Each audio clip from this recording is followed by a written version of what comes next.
There we are. Good morning, everyone. Good morning. So glad that you can join us here for our second Sunday forum and our three-part series on Stewardship 101, Hope Rising.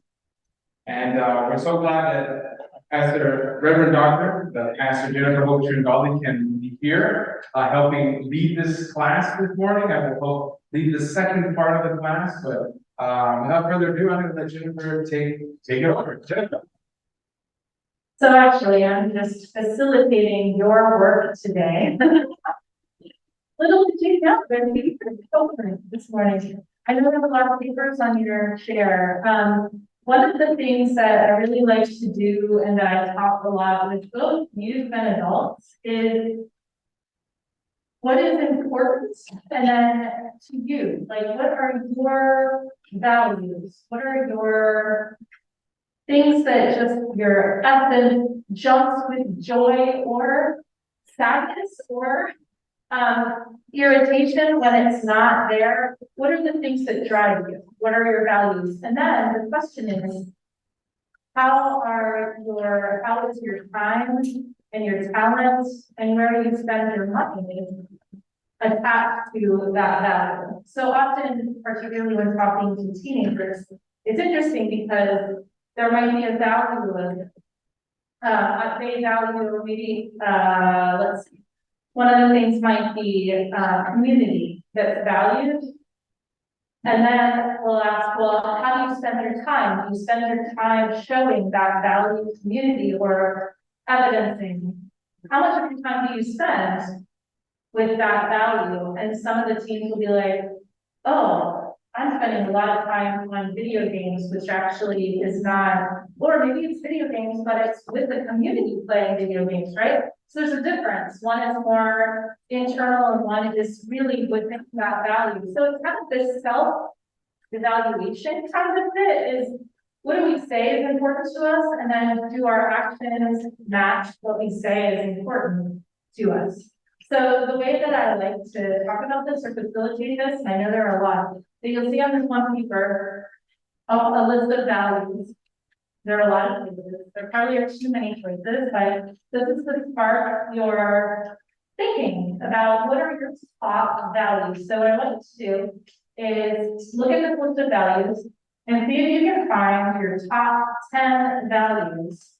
And then after you find your top 10, try to whittle it down to your top 5. So I'm gonna give you some time, circle, or if you need some pens and stuff, you can get pens and pencils, but look and see what are the values that you hold as really important to you. What would you rather not live without? If there's something that you could not live without, what would it be? Pick 10 and then whittle it down to 5. So let's pause for 1 minute, and you'll be able to go back to this. So let's pause, because now, so just tell me one of your top 5. I'm just curious. I want to hear your top 5. So shout them out. Love. Love. I love it. Parenting. Making a difference. Justice. Connection. Confession. Passion. Oh, compassion. Health. Creativity. Family. Which one? Family. Commitment. Gratitude. Hey, that's a good one for this week, right? Yes. Openness. Community. So see, it's kind of cool because this is also how we are the body of Christ, right? We hold some of these values closer to us, and so then we hold all of them together in the community. So what we're going to do now, this is a very practical talk from today. What we're going to do next is the how do I live my values. And so what I did was I made this little chart. You'll see at the very top, the mission statement of the church is across the top. I always like to have that as a reminder for myself when I'm somewhere or working with participating in the life of a community or organization with the mission statement or the vision statement is. So I put that there just for your reference, but how do I live my values? So I give you an example of one of mine. So one of my values is education. And so then I want to think about how do I use my time and my talents to reflect this value? And then how do my financial decisions reflect this value? And so what I have as far as my time and talents is I continue to take classes in theology and leadership. So that's me investing in myself to increase my capacity for that value. And then also I teach Bible studies here and I teach graduate classes at United Lutheran Seminary. So that's how I give my time as far as putting my time into a thing I value very highly, which is education. And then how do my financial decisions reflect this value? I tithe to Christ the King, which supports adult, youth, and children's education. This congregation is focused on education at a very high level, which I really love. And so I know that my tithe goes to support all of that educational programming. So that's me putting my money toward the value that supports myself. And then David and I also sponsor a child's education at Hope Academy. So again, that's the way that we have decided to invest our financial resources to evidence our value of education. So that's one example. So what you're going to do, for those of you who are done and have your top 5, I left space for 4. And you can go through this exercise with all 5 of them. I just want you to practice doing 1 or 2 of them now. And then you can do more at home, but take your top 5 values and think about how do you use or how could you use your time and your talents to reflect that value. And then how do your financial decisions reflect that value? So I'm going to give you some time to work on that. One of the things I really started thinking about is time in communication. How much do I listen or just pass time hearing news or some other input? And how much time do I really communicate with those I put up in my top 5? Thanks, Bridget. Yeah, that's a good point, is that you look at your top 5 and then even within this top 5, how do you engage with them, right? How do you engage and interact with them? And what does that kind of communication look like? I don't know if it's on, I'm gonna look. Sometimes communication is a value that's listed. Is that one listed? It's not listed, but that's another one that, you know, could be a value. That could be a top value is communication. Did everybody get a chance to work on one of your values? If not, raise your hand. Okay. So let's pause for a minute. So this is the type of exercise I like to do every year. Sometimes I do it as a New Year's resolution kind of thing. To focus myself for the year. I know with our church calendar, we go through a period of stewardship campaign during this time of Thanksgiving. And so this is also a natural time to kind of look at this. This is an exercise that we can do individually to look at our own personal individual values, but it's also something you can do more communally. So I used to have discussions, maybe a little bit young. Her values would probably look like cookies and friends is probably a value of hers. But you know, when my kids were a little older, my older kids, when they were, I guess, younger, we used to as a family sit and talk about like, so what are family values? So what are the values that we hold communally as a family? Or I would get together with some of my friends that we would do things together all the time and just kind of say, like, what are things that we hold in value together communally and have some of these conversations. Because then what we can do is say, then do we as a family or do we as a friend group engage in activities that reflect our values? Or do we spend money in ways that reflect our values? So I have a friend group of runners and we decided years ago that we love running. And so we would spend time together doing that. But then we also looked at how can we sign up for races that support things that we value? Or can we coordinate our own race to raise money for something that is a communal value? So that's something that we did, and initially it was really funny because we did it based on our birthdays. 3 of us that ran had birthdays like 3 days apart from each other.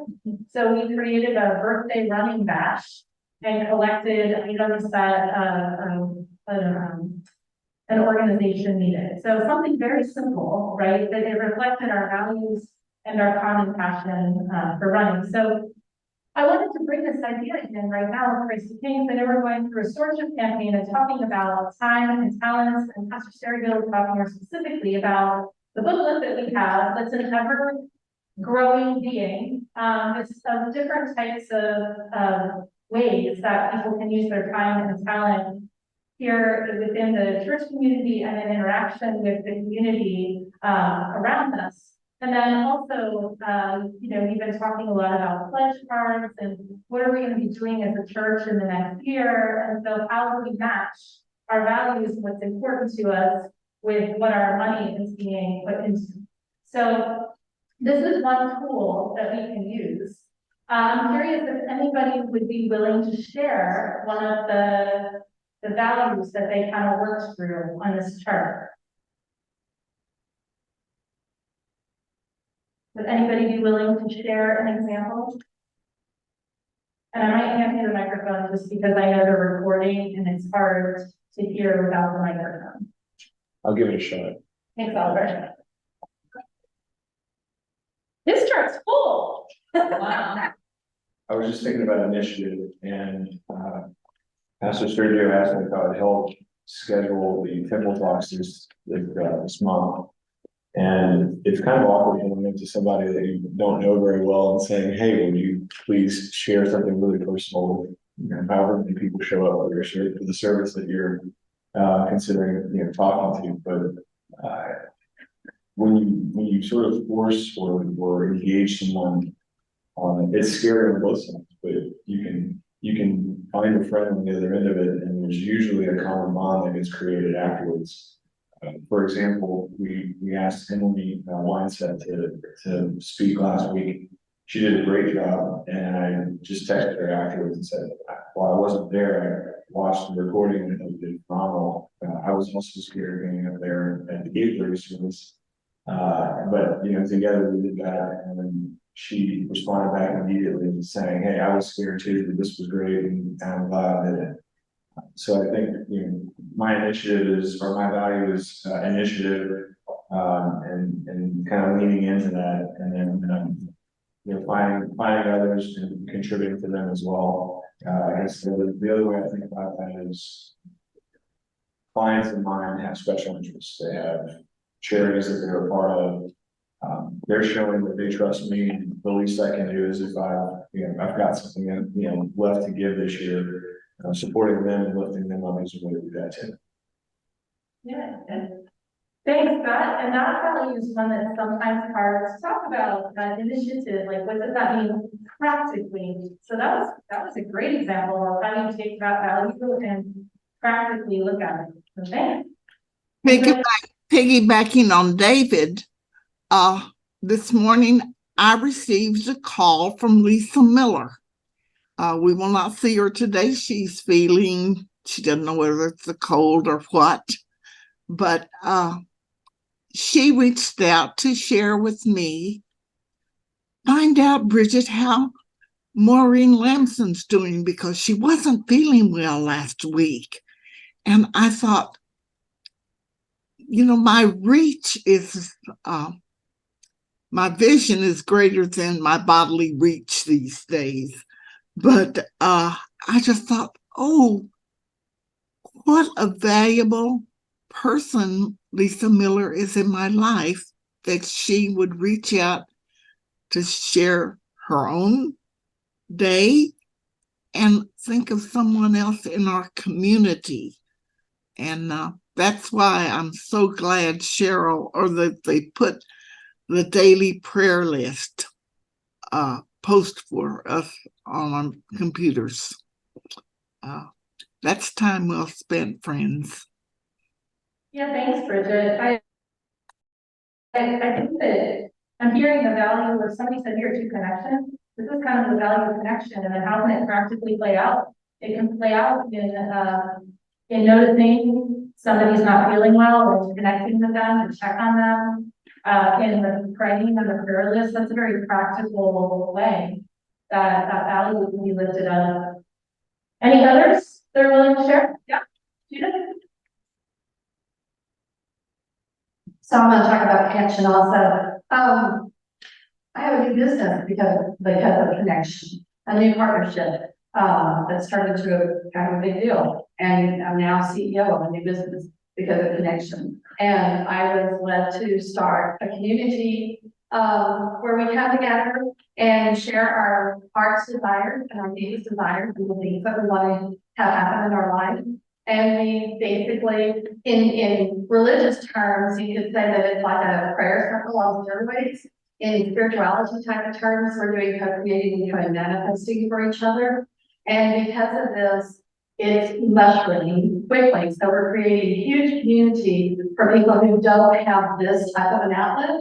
So that's very gratifying for me because particularly post-pandemic, what I'm finding with people that I interact with is they're looking for a different experience of connecting with people. They're looking for something different from what they had pre-pandemic. So that's one thing I'm doing in my business life, and I'm investing in my business both financially and of course with my time. Here at CTK, one of the ways I like to connect is to come to services, be friendly, and speak to people. I think we have a lot of opportunities to connect here. Traditionally, Lutherans are not real chatty people. And so I think that we have opportunities to make that connection. And so I support our CTK community that way, and then financially through our tithes so that we can have this community to keep going. Yeah.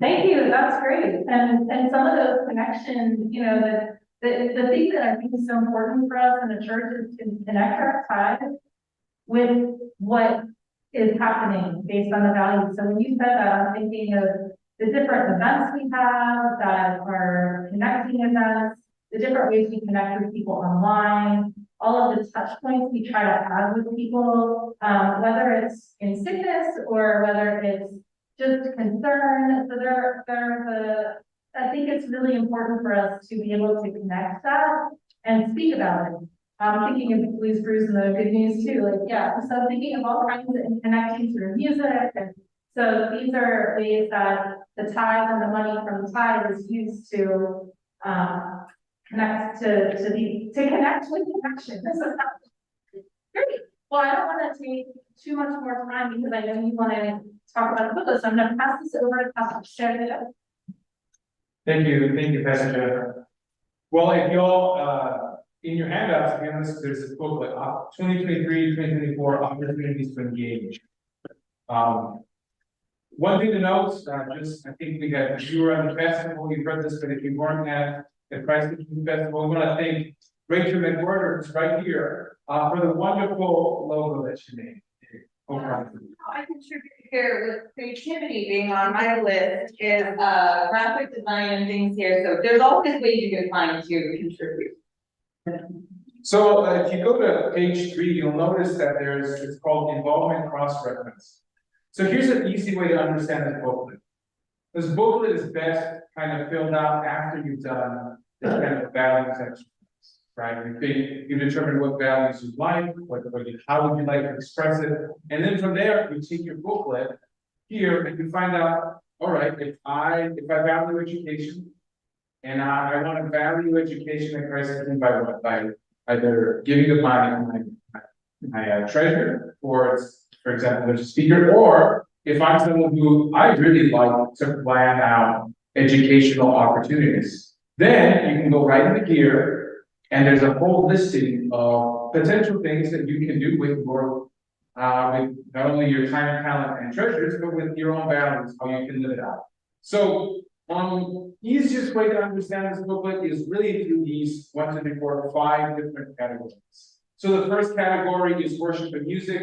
So if you find that within your values, you like to express your values either in helping other people connect to God through worship, connecting each other by ushering, or being a bell ringer, if you like to provide food and snacks before and after worship. This first section here is really for you. I mean, this first section, the best way to think of it is this way. The heart of our community is the worship that we have on Saturdays and Sundays. That's the time when we come together, we are refreshed by God, and we live anew the very values that we name, either clearly expressed out as we written them out, or in our hearts, so we have them maybe unconsciously kind of buried in there. So worship is really the central piece of what we do. And so if you find that maybe your gifts align more to, helping us along in our journey together in this central act as a church, then worship is probably the place for you. Finding ways to engage in that particular manner. I also say, for example, if there are things in worship that you say, hey, why don't we have, let's say, guided meditation? Why isn't that maybe as a listing here? Just tell us. We can add it as a listing. If that's something that you feel that, right, that's not only it's a value, but it's how you want to serve the church, those are things that you can do. Those are talents you can bring. Like a good example, we have plenty of people in our congregation that play instruments.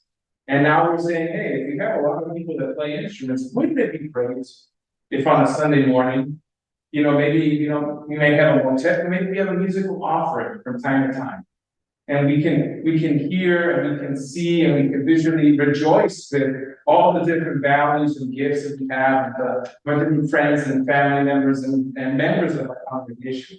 And so that's something to think about. These are all of our different categories that are in this booklet are really touch points. They're starting points for you to figure out, hey, this is great where we're at now. What about next year? What about the next or the year after that? What are other things that we could be doing? And so when we get to the next section, Life Together, we can talk about community and connection. And Life Together is really a lot of what Pastor Jennifer and I have been trying to kind of relaunch through our ecclesia groups. So if you're interested in what a ecclesia group is, it's basically our small group ministry. We have on page 9 a listing of current small groups and small groups that people have told us they're interested in being a part of. And again, if there's a small group that you're interested in being a part of, and it's something tell us, we'll make it. We can figure that out for you. Again, this is your values, these are your talents, these are your treasures. Lead us. Show us the way together. So faith formation. This one is, when we go to the next section that starts on page 10, faith formation at Christ the King it's typically in 2 different kind of age ranges. We usually have the ministries that really touch on Deacon Ben Remert's skill set. So that would be children and youth, adolescents, even families, and then stuff that touch on kind of my specialty, which is adults of all ages. And so that's really the basic division here. If you're interested, I know there's some people here that have children that have been a part of the program, folks that are in the program. Maybe you're interested, for example, in either teaching Sunday school or learning a little bit more about how you can, what's this thing called godly play? How can I be a door person? What does door person mean? If you have that kind of a pull to help out with children's formation, there are opportunities here for you. And of course, if you like our classes and you think, well, maybe we could try something a little new, you can be part of our adult education team. It's our adult curriculum team. So if you're interested in new and exciting other topics that we can be discussing, or maybe other ways that we could learn about them and live a faith, right? Join the team. Be glad to have you there. And this last section, well, not really the last section, but a very important section that we have that really, if you really know anything about Christ the King Festival, this is really the heart of why we have Christ the King Festival, which is our caring and sharing ministries. So our ministries of service and care.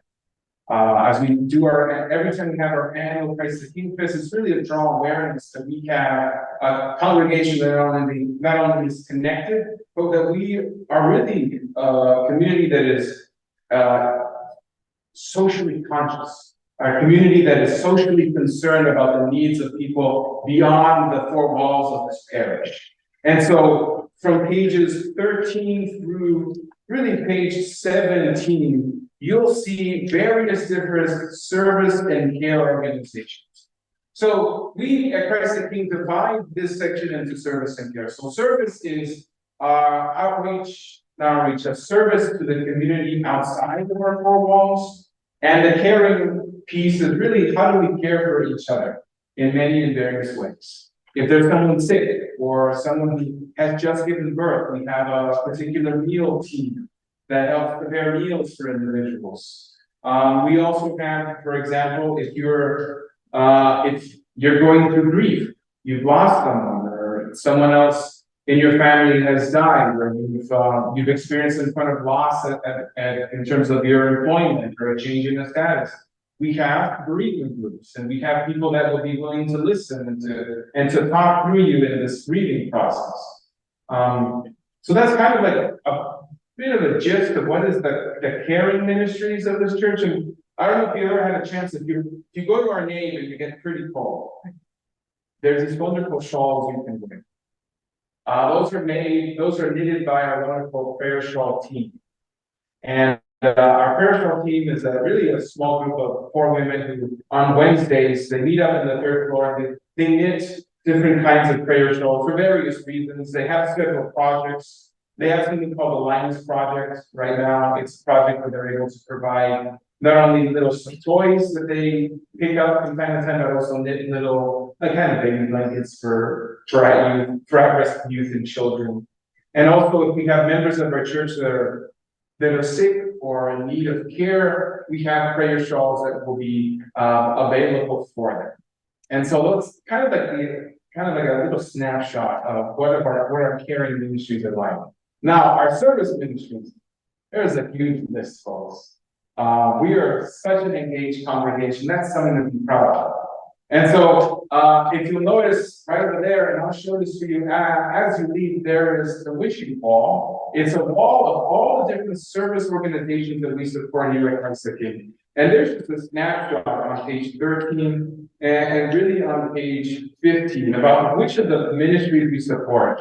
Because the span of our outreach is extremely huge. We impact not only the greater Houston area, not just simply our part here around the village, but because we have our memorial campus, we have an impact through Memorial Assistance Ministries. We have Lutheran World kits that go out yearly.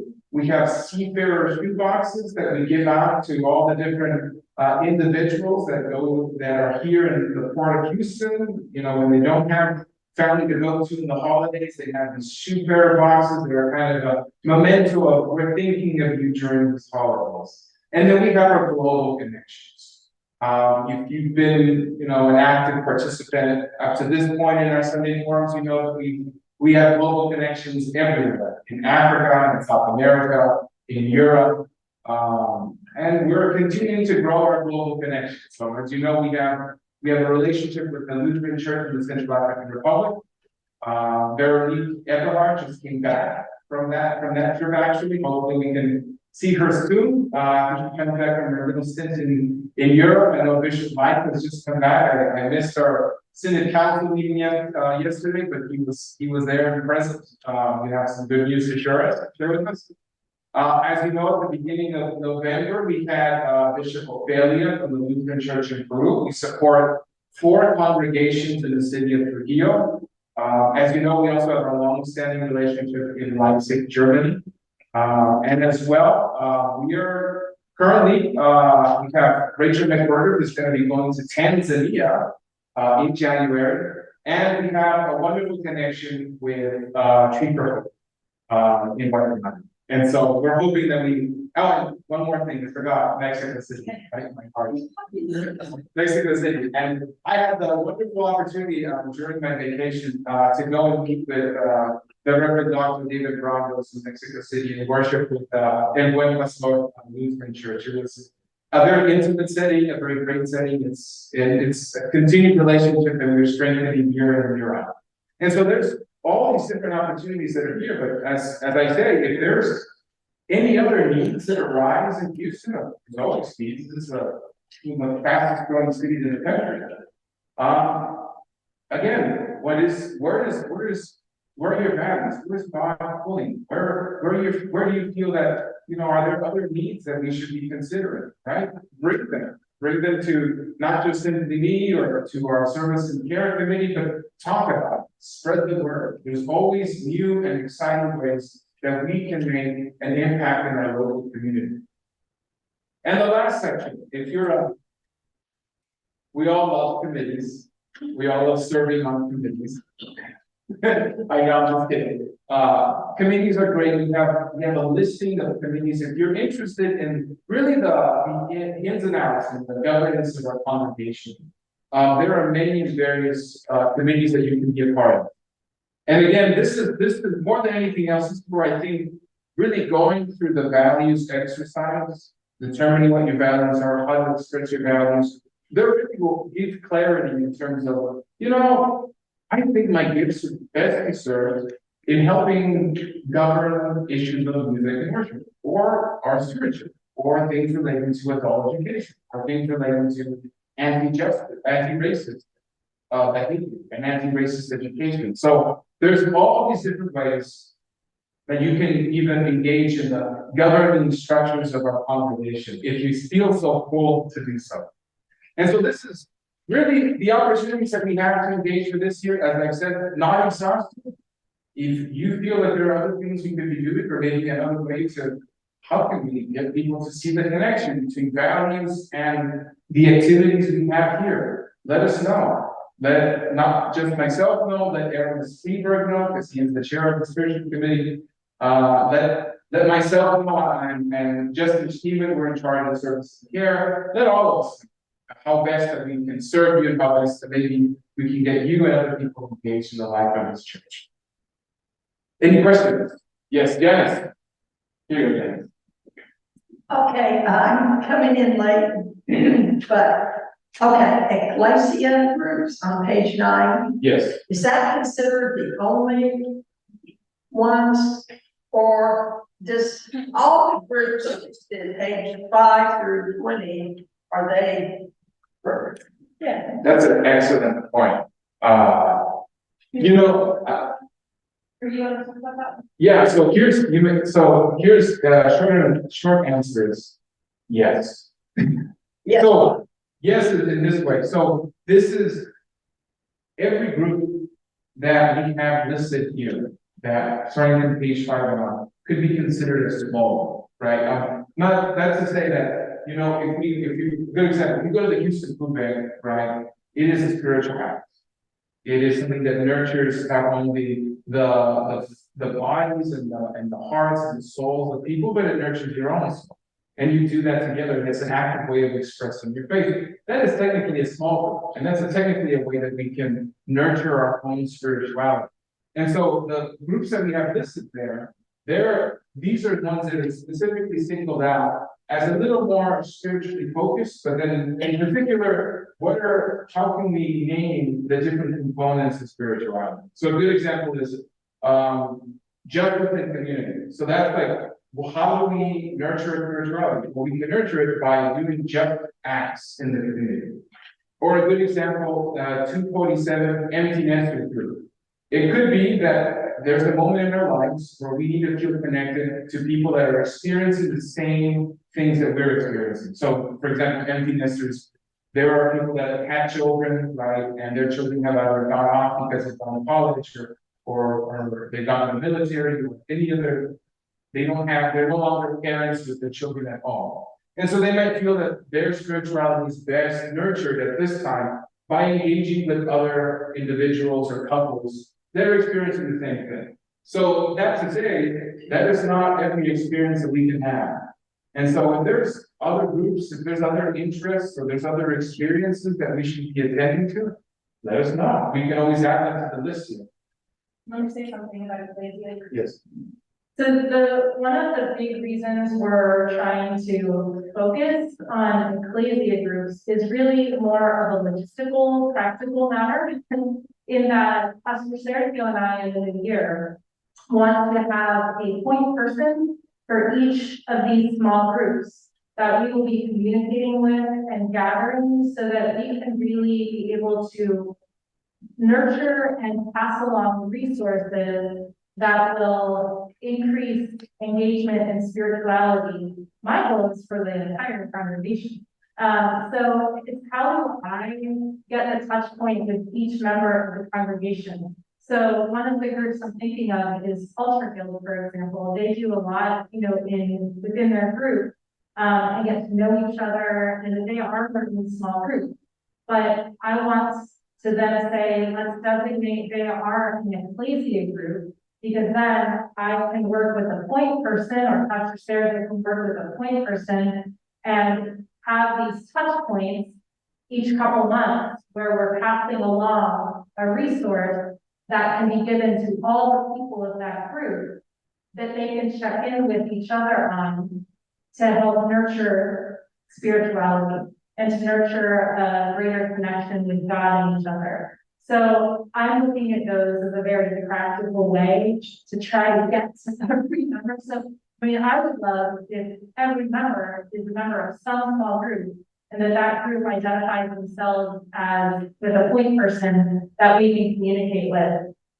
So it is a recognition both that there already are small groups formed, and that there maybe some small groups that we still do need to form to help nurture people in a different way.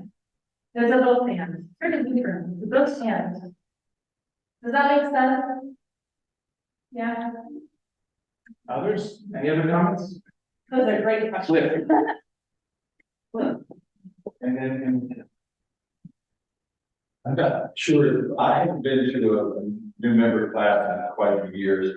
And I'm not sure the process now around, if this is shared with everyone, the new members, but it brings to mind a congregation that started back in the 50s. Some of you may have heard of Concordia Lutheran Church. It's probably the largest congregation, Lutheran congregation in the state. And it started by the new pastor comes to San Antonio to his church, and then he wondered where the church is, and he was handed a group of envelopes with people's names on it, and that's the way Concordia started. And the key to Concordia was everybody has a job. If you're a member of this congregation, you have a job, and therefore then you become owners. You take ownership and become more involved. And I think it's a great idea, and I don't know if that's done at the end of the new member class, but maybe say, what would you like to do? What would your job like to be at Christ's King? And that's how you become family. And that's the way I got it.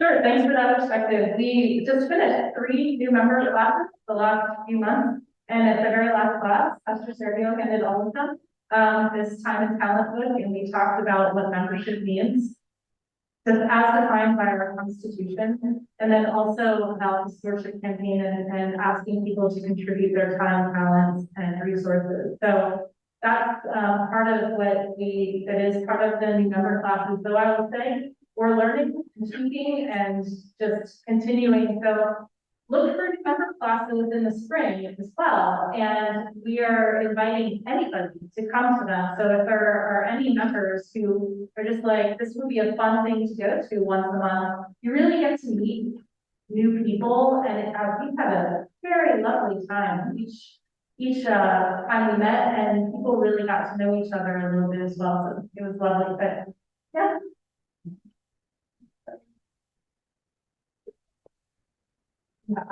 Question about this. It says service groups. Is that a separate group from, or does that just mean if you belong to any service groups or services care commission that you would like to?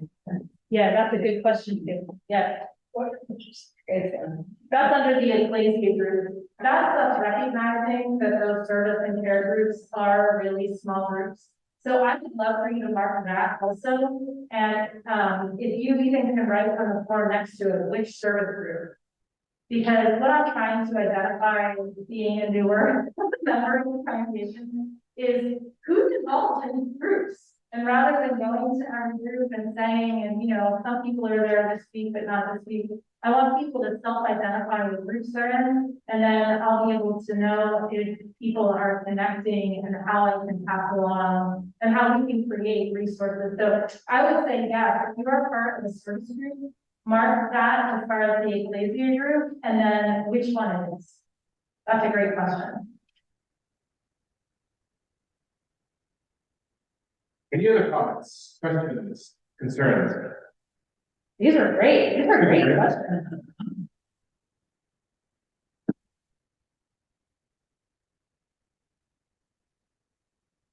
Yeah.